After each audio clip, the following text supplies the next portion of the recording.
thank you for your wonderful leadership of the Women's Caucus, along with Congresswoman Barbara Lee and the co-chair of the Pro-Choice Caucus in Congress. The Dobbs decision was decided just a month ago, but the stories that we're telling today are actually true. How could this happen so quickly? The reason is because for the first time in our history, the Supreme Court has suddenly removed a right that we had for generations, for 50 years. And the Women's Caucus and the women in Congress are here today to say, we are not going to stand for it, period. We are going to work every day between now and November and beyond to make sure that my daughter and my new little baby granddaughter, Eva, have the same rights that I had growing up. And that is what we're here today to talk about. I want to tell my own story, which is a story that is all too familiar. All of you have heard of the tragic story about the 10-year-old girl who was the victim of rape, who was denied abortion care. And that's the nightmare scenario some of us feared would happen if the Supreme Court reversed Roe versus Wade. But since then, we've heard heartbreaking accounts of healthcare systems, including in my own state, which has solid pro-choice laws.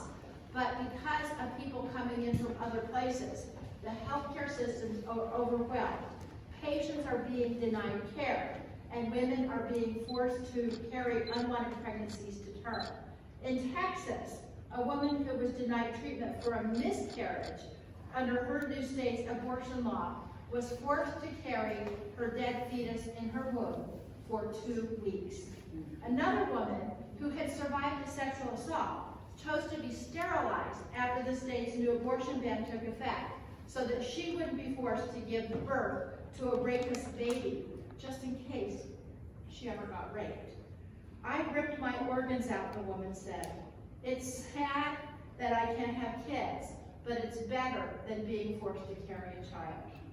In Louisiana, a woman who was experiencing a miscarriage was forced to deliver the fetus in a painful and traumatizing labor and delivery after she was denied what would have been a routine 15-minute procedure.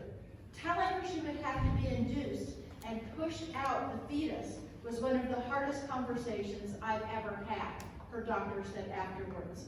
In Texas, doctors worried about violating their state's abortion ban are now delaying care to patients with pregnancy complications until their lives are, quote, in danger to protect themselves from being sued. And in Ohio and elsewhere, doctors are now reporting that they are routinely consulting lawyers before they proceed even routine medical procedures. There are more stories, and there are sad stories. These stories are only going to increase as the horror of the Supreme Court's decision takes effect. And with that, I'm so proud to introduce my friend and colleague, Representative Grace Mink from New York.